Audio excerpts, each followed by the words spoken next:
Hello everyone and welcome back to This Is Real Life. I'm your host Sheri and today we are in the garage and I'm sitting on a pallet, the most beautiful pallet I've ever found next to a dumpster ever in my life. Yes, I'm addicted to pallets. I get it. I completely get it. But how can you not be addicted to pallets? They're free wood, completely free. Thick wood, good wood. Pallets are amazing, hence why I'm addicted. So I am sitting on this pallet because we are going to do kind of a throwback DIY. You remember when, maybe a year ago, I made the amazing full-length floor standing mirror out of pallet wood. I gave that to John. If you remember, I was just finishing up. There were two broken pieces of pallet wood that I was like, these are kind of cute. And I put them like as if they were gonna be a shelf if we were to hang that mirror on the wall. Ever since then, I have not been able to get that out of my mind. And then I've been super jealous of the mirror that I gave to John because he has it and I don't. So in this DIY Wednesday video, we're gonna make one. Forever in this house, plus my first house, I've always had this mirror hanging over the fireplace, which I actually DIY'd that mirror. It is just a cheap, very thin mirror, the cheapest because back when I originally made it, I was broke. It's actually really darling, I'll show you. But you know, I probably had it for 20 years and always have wanted to like update it, but then also haven't wanted to get rid of it because that was kind of like, not my very first project, but one of the first projects that I like came up with in my head, never saw it anywhere, made it, and it was darling. So, you know, your tastes change over time. Like sometimes I sit in my family room and I'm like, I need to repaint this bitch, but I don't want to do it because my family room's huge and it would take way too long. But your taste, your style, they do change over the years. Ever since I made that original pallet mirror, I have wanted one in my house for 100% certain. So when I found this pallet, I was like, what a great time to make this mirror. Instead of doing a full-length floor mirror, we are going to do one that hangs on the wall and also has a shelf. Our first order of business is, I'll show you the mirror I'm talking about, I'll take it off the wall, and then we will start ripping apart this pallet and getting to work. Okay, so this is the mirror that I am going to be redoing and replacing. I found the logs up where my mom used to live in Grass Valley, brought them home and stripped them of their bark, tied them together with leather strapping. You can see it wasn't very good DIY because the mirror is literally just attached to the wall and then the frame of the mirror is hanging from wire on a nail. I mean, from afar, it looks pretty good. So my first order of business, I want to get this mirror off of the wall and drag it out to the garage. There's one thing that I'm worried about. It's when I take the mirror off the wall. I put a beach towel here so it doesn't come crashing down and bust a corner because like I showed you, it is just adhered to the wall with some mirror bracket things. I'm kind of a little nervous about that, I'm not gonna lie. Let's get rid of this fake ivy. Oh my gosh, the dust is insane. Fake plants, I don't know. I mean, I got a lot of them all over the house, but they're just so hard to dust. Oh, I marred my wall. Great job, Sheri. So yeah, this I'm actually pretty proud of that I made this frame. It's super sturdy. The leather strapping, you wet it first, and then when it dries, it's like cement. There's a part of me that's like, if I hung it this way, wouldn't it be like a cool like pot rack or something? I don't know. It's not like I'm gonna throw this away, but it's also not like I'm gonna use it in the family room anymore. I guess I'll start with the sides. They're just screwed in and they're probably not even screwed in that great or in a stud because knowing me, I was like, this is where I want my mirror hung and this is where it's going. Yeah, I'm nervous because if we break this mirror, bye-bye project. We got to be careful. We're reusing, recycle, reuse, repurpose. Is that the slogan? Because that's what we're doing here. It would just be my luck. I did this mirror in my first house and the mirror is not at all broken. It's gonna be now when I wanna redo it that it smashes to smithereens. Nervous. I'm hoping that it will just gently slide down and I can just just take it right off. Everybody cross your fingers. Okay, come on. Oh, it doesn't want to slide. Well, Hell's Bells. They have these in real tight. Son of a bitch. Oh, okay. Okay, that might be good. No, come on. Oh my gosh, it's maybe stuck to the wall because it's been here so damn long. Shit. I am gonna need Davis. Davis! I need you real bad. Don't ask why. I'm in a compromising position. I have a mirror in one hand. So Davis came down. It was stuck. So I had to take a little scraper and like gently loosen it from the wall. But now we're good and I feel okay. So now I just need to take it out to the garage.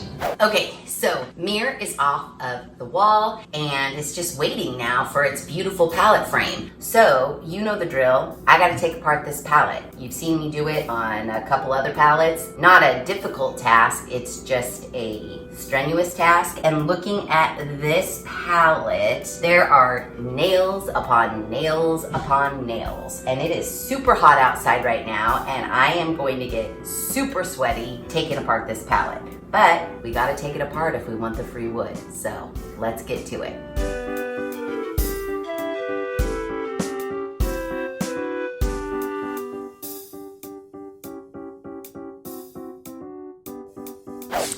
Okay, the pallet is completely taken apart.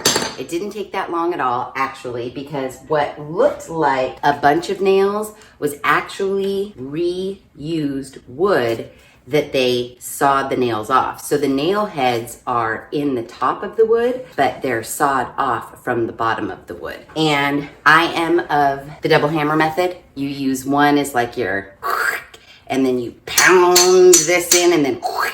Now, what I did kind of learn, I finessed my pallet taking apart skills. Start at the outer edges, not yanking the board this way, but yanking it this way on the edges of both sides, and then do the middle. Because if you do that, you will avoid cracking your pallet wood. This is kind of what happens when you go in at this angle and rip towards you. You're just ripping up that first nail and it's splitting the wood. So I only really injured this one.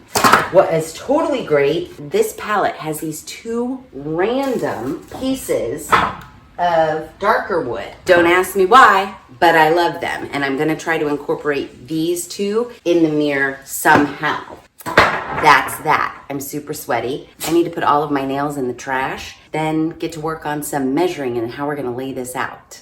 Okay, so now that our pallet is ripped apart and our mirror is off of the wall, it is time to get our backing prepared. I went to the Lowe's. Actually, this was purchased at the Home Depot, not sponsored by either one of those stores. I bought this myself, 4x4 underlayment, like $12.95. Now, I could have gotten plywood for less expensive, but the plywood was really heavy, and this is more lightweight and manageable. And since it was gonna be hanging on the wall and not, freestanding, leaning against the wall on the floor, I wanted something a little lightweight to build upon because I'm gonna put my mirror on this and then all my heavy pallet wood onto this. So I don't want it to weigh 18,000 million pounds when I'm trying to hang it on the wall. So this is 1/4 inch thick, 4x4 underlayment. It's really smooth, it's really nice. Now we gotta get the mirror so we can measure how big this needs to be. So mirror upside down. I was hoping to have a little bit of extra on the sides, but that's okay.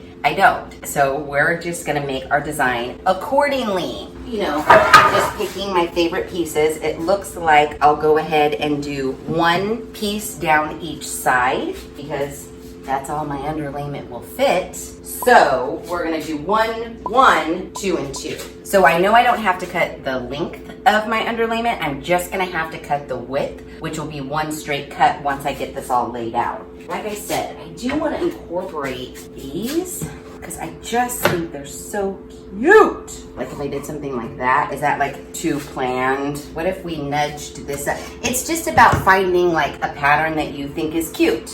Like this skinny piece here. It might kind of be cute if we did something like that. A half piece there and a half piece here. Ooh, that makes the mirror jumbo. I kind of love it. And then what I'm thinking, that horrible one that I split, is the shelf that's gonna go right here, right? How cute is that? I know I don't need to cut anything off the sides. Line this up along the bottom and then my mirror and measure the width. That will give me my one cut line, and then we could start constructing everything. Okay, so looks like 39. So I'm gonna go ahead and take these off, 39, and make a mark. Boom. And just measure every so often, 39, make a mark. I'm gonna take my level, draw a straight line, and then I'm actually just gonna get out my jigsaw because it's lightweight, quick, and easy, and this board's pretty thin, and I'm just gonna chop that off. Line up my dots and make my line. Boom. Okay, let's get out the jigsaw. Trusty jigsaw's ready to go, and we're just gonna cut along the line. Easy, not a big deal at all.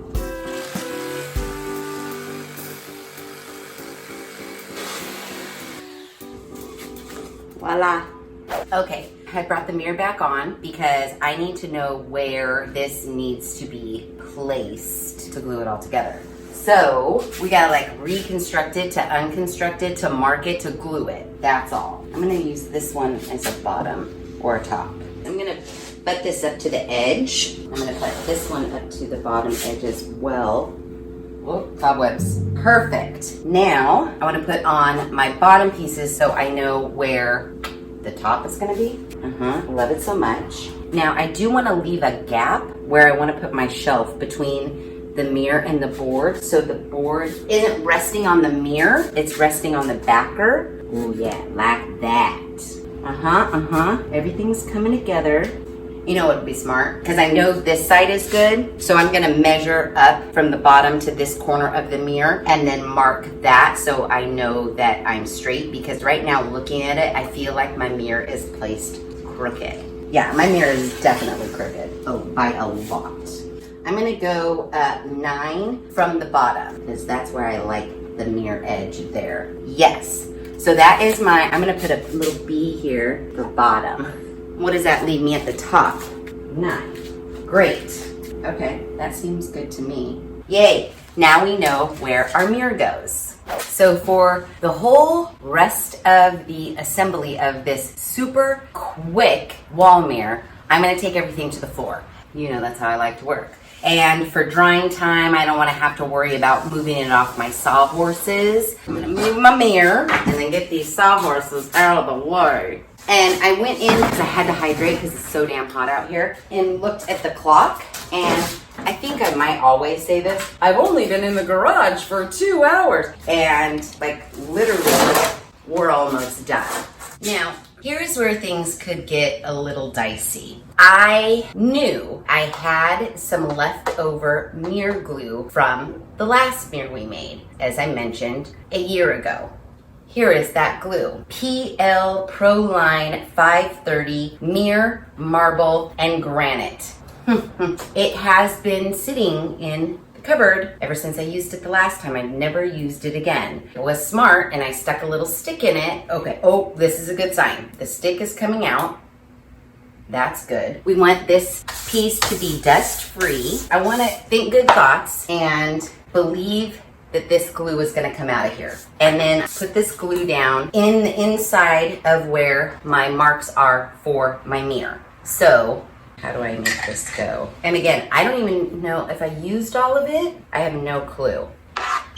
Oh wait, I do see some wanting to come out. Okay, come on, puppy. The reason you want to make sure you're using an adhesive for mirrors is because there are some glues that will eat through that silver backing of your mirror, which makes it a mirror. Oh gosh, it does want to come out. I think it's just so clogged in there. Let me see if I can work it a little better. I don't want to have to go to the Lowe's and buy a whole new one of these. Okay, it's really gummy. Let's try. Come on, glue. Yay, it's coming. I mean, it's really hard. Oh my gosh. But there it is. Yes. Okay, perfect. There we go. There we go. Oh, look at that. Hell yes. So we just want to get the glue everywhere.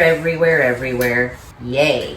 Oh my gosh, I'm so excited. I'm of the mindset more mirror glue the better, just because I don't want my mirror to ever fall off. But it seems like this glue does go a long way. I mean, we made that whole floor mirror and I'm still going good. I think we're good on glue. All right, let's go grab our mirror. Okay. So I have my mirror, and as gently as possible, I'm going to place it. The best part is with this glue, it is very forgiving. It's not gonna dry on you right away. So you do have time to like make sure you're centered, make sure you're within your lines. I even want to maybe take a level and Jesus. I get this far and then I break the damn mirror. Where's my measuring tape? Why do I always misplace everything? Let's just measure. Ooh, we're high. We're high. 3.5. I think we're good. Now, what I want to do is I'm going to get some blankets and some towels to just put over the mirror section so that I can put some paint cans to add pressure to the top so that I have a good stick all the way around while that is drying. And then we can be working on our frame. So we have our mirror down and we are weighting it down with our paint cans so that we have good contact all around the mirror onto our underlayment so everything can dry nice and secure and nothing's going to move while we work on our frame. There's no, you know me, there's no rhyme or reason. I think what I want to do is put the side and the side on and then build in the middle. So we just got to get our measurements for that. So I need 2 side pieces cut to 39 inches long. And then we can glue those down with the ever popular Type On Wood glue. So I'm gonna just use my jigsaw to cut them. Where are all my boards? That one's going there. Did someone come and steal some pallet wood? Oh, maybe these are just turned over, dum-dum. Oh my gosh.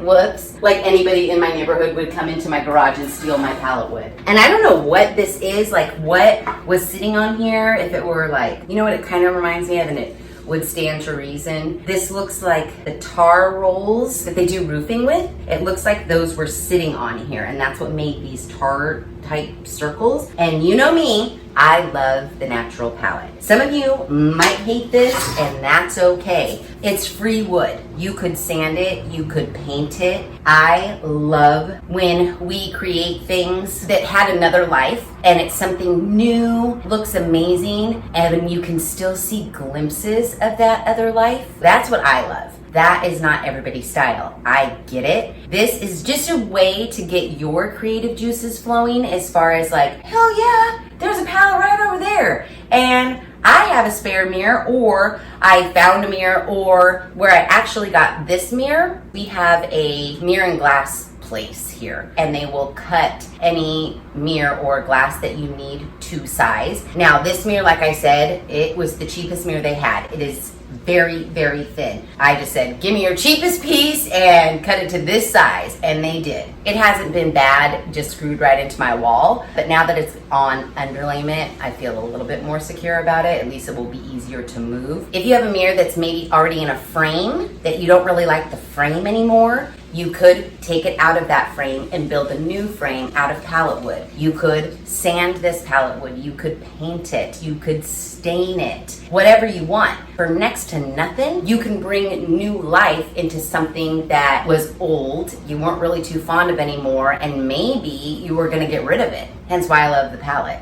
It's a great thing. So anyways, I digress. Let's get going. It's hot. I am sweating my balls off. I love this one, so I know this one is gonna be a side. And this one, it's all right. Let's see, do these two kind of match as far as width?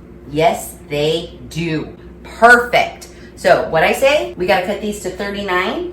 Let's cut them. Okay, yay. These are cut the length that they need to be. I want to put my cut edges towards the top because it's hanging above my fireplace, so you would be able to see the bottom, but you won't be able to see the top. So for now, I'm just going to be dry fitting these in so I can get all of the measurements for my other boards. Already, I'm loving it. I'm loving it so much. Next, I want to measure the inside so that I can get the length of my shelf board because that's the one I want to put in first and build from the top of the bottom down so I know everything's fitting properly. So this is the piece that I'm going to be using. That is because I cracked it real bad and I want this shelf to have, you know, some to it. I'm gonna finish cracking it with my bare hands like Incredible Hulk. See, that piece I'm not gonna use, but this piece I am because it does have that nice kind of, you know, raw sort of jaggedy look to it. I am gonna probably dirty up this edge because this edge is the edge that I'm gonna have facing out. Look at how black my feet are. And you guys wonder like why I needed that foot peel so bad. It's because I do DIYs in my garage in my bare feet. So let's measure. Actually, why don't I just measure the mirror? Duh. A hair under 41. I am just marking and cutting everything with my jigsaw, quick and easy. If you didn't have a jigsaw, you could hand saw these. It would just take you a long time. Just like I say, it would just take you a long time. Jigsaws are not expensive. You can cut a lot of things with a jigsaw. Like, I don't know if I told you this, but I made a whole shelving unit one time with a jigsaw and a palm sander. Anyways, I'm just marking my lines on the back side of my board and cutting it with my jigsaw. So for this shelf, I'm going to cut it at 41. Voila, we have our shelf cut to 41 inches, and that is going to mount right under that bottom edge of our mirror and directly to our backer board. I am going to put some wood glue on that edge, and then I'm also going to support it with pieces of pallet wood that will be underneath it. If I feel necessary, I might go in through the back side and maybe put a couple screws where this shelf is just to hold it. But it's not like I'm gonna set a bowling ball on it. What is it, 3 inches? I could barely get like a picture frame, a votive candle, and a bud vase. I'm not worried about setting something so heavy on it that it's gonna break off. In my mind, I think we're good. Before I go cutting willy-nilly on my other pieces, I do wanna get my sides and this shelf glued down, and then that way we can have a very firm idea of our inside measurements for our other pieces. Type on wood glue, here we come. Nothing super difficult. I'm gonna pick up a piece of wood. I'm going to put Type Bomb wood glue on the back, and then I'm gonna lay it back down. Not hard at all. Probably will get some other little paint cans to weigh these down as well. But for now, let's just get a nice bead of our Type Bomb wood glue. That's my cut edge. Oops, I'm dripping. Don't talk. That's my cut edge I'm putting to the top. Getting it lined up with the bottom edge. It looks good. Now let's do our other side. Yeah, I definitely need to get some paint cans on here. Everything is looking great. I just stepped in Type Bomb wood glue. Okay, so we're all paint canned up on our sides. They're looking good. Dust-free environment for the Type Bomb wood glue. Now I'm going to take my shelf edge, run a bead of glue along here, and then plop this sucker down right in there. Don't want to move my side pieces. Looking good. We're snug fit. We're good there. Yeah. Okay. Next, we just have to measure our next bottom pieces and get those glued down. Measure, cut, glue, measure, cut, glue. That's all we're gonna do. And we already know one of them is gonna be 41 because that's what this is. And then what I'm gonna do is measure how long this is minus that from 41 and cut a length of this board out so that when these two are butted up together, they make 41.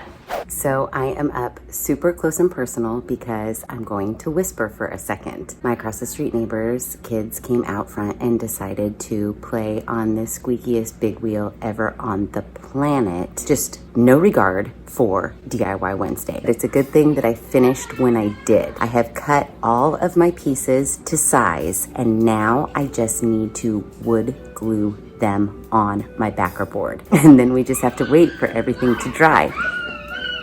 Do you see? I'm gonna wood glue on all of my cut boards that are cut perfectly to size, and then we're just gonna let it dry. So the next time you see it, it should be hanging back in my family room above my fireplace.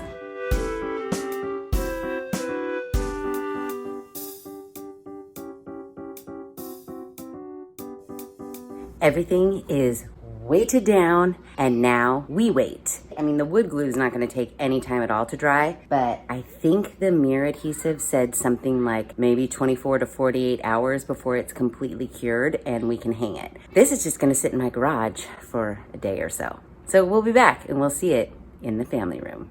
The mirror is hung and it looks, I mean, as amazing as everything else we do. So are you ready to see the amazing $12 pallet mirror? Because here it comes. Dun, dun, dun, dun, dun, dun, dun. Yes, it is huge and it takes up this wall above my fireplace beautifully. It's like not very much lower than the ceiling, and I had to put it just about 5 inches above the fireplace mantle, and even then you can't see yourself in the mirror unless you're as tall as Davis. That doesn't matter to me because it reflects basically the kitchen area, makes this family room look a little bit larger than it is. I just decorated it minimally with a candlestick and a little ceramic bowl that Davis made when he was very, very little. And I love it so much. $12, y'all. So seriously, I don't have to tell you how amazing this pallet mirror is because you're seeing it for yourself. It is amazing and it is huge.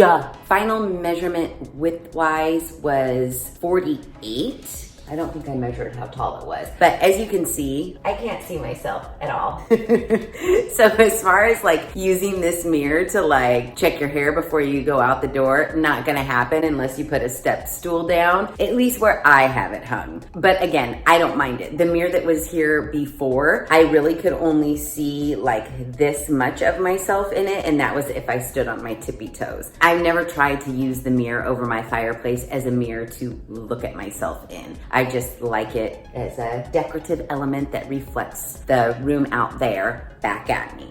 But we know the pallet free. The backer board, again, I think was $12.99 at the Home Depot. And that's really all I purchased. Everything else I had on hand as far as the wood glue and the mirror glue. You know, wood glue is like what, $7? I think the mirror glue was like $5. So, you know, anywhere from about $20, $25 if you had to purchase supplies to make this. And again, this mirror is huge. There is nowhere on the planet, overstock.com, whatever those other deal websites are, that you are going to get a 48-inch wide by, I'm gonna go, it looks like a yardstick, 36-inch tall mirror for $25. From anywhere from the $12, $13 that we actually spent to make this exact one, or like 25, 30 bucks if you had to buy some things to get going. There's nowhere on the planet that you're gonna find a mirror with a shelf, mind you, for that amount of money. There's just not. And to see it in this room, it's freshened up. It doesn't have that, I mean, and sometimes I look at my stuff, I don't know, tell me if this is you. Sometimes I look at the stuff that I have in my house that I do love, at one point really loved. Like that mirror that I made out of the logs, I thought I was the shit. And really when I was taking it down, I was like, you were pretty much the shit for making that back in the day. But then I also was looking at him like, did you seriously, you really thought that fake dusty ass ivy up there to cover up the flaw in the mirror was okay? For 18 years, you thought that was fine? Like seriously, lady, I don't have anything in my house that I don't love, that I'm not proud of because I made it, or that I just love because I bought it, or someone gave it to me as a gift. I don't. I do hang on to things for a very long time because I have such an emotional attachment to every single thing. Hence why I had that mirror hanging above my fireplace for 18 years. And not just in this house, in my first house too. It needed to be updated, but it is hard to get rid of something, especially that you made with your own two hands, or give it, you know, a fresh up. But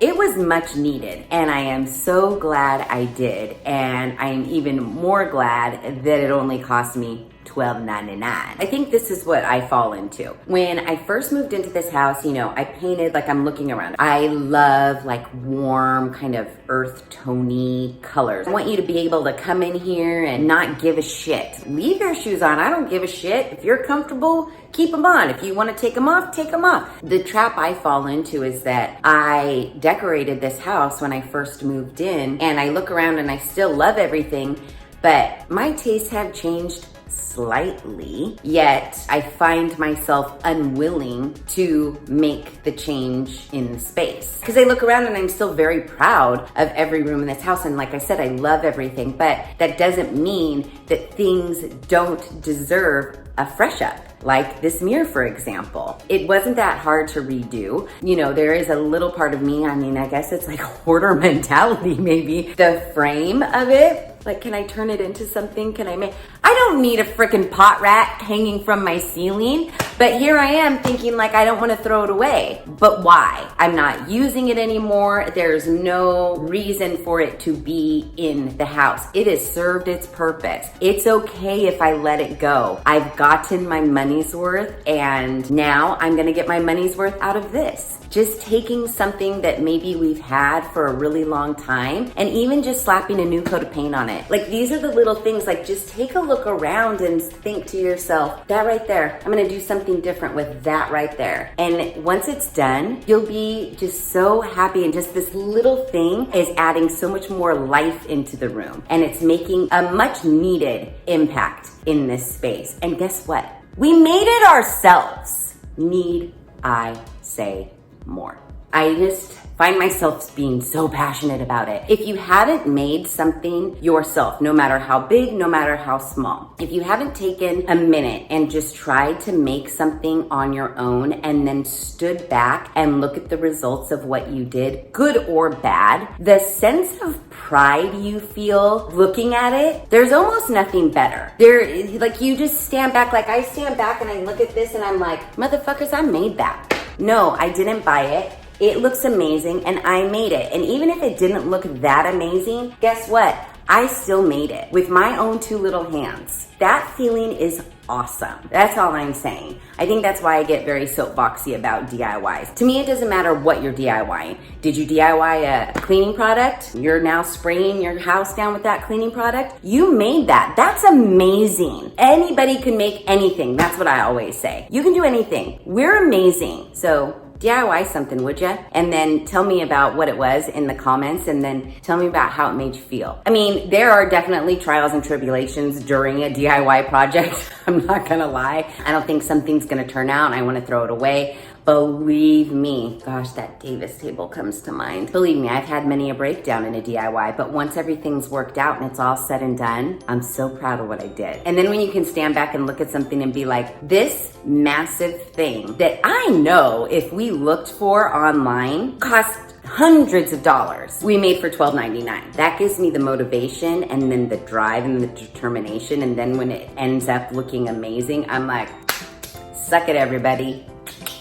I made that. Yeah, a longer, more drawn out soapbox of DIY. I'm very passionate about my DIYs. And you should be too.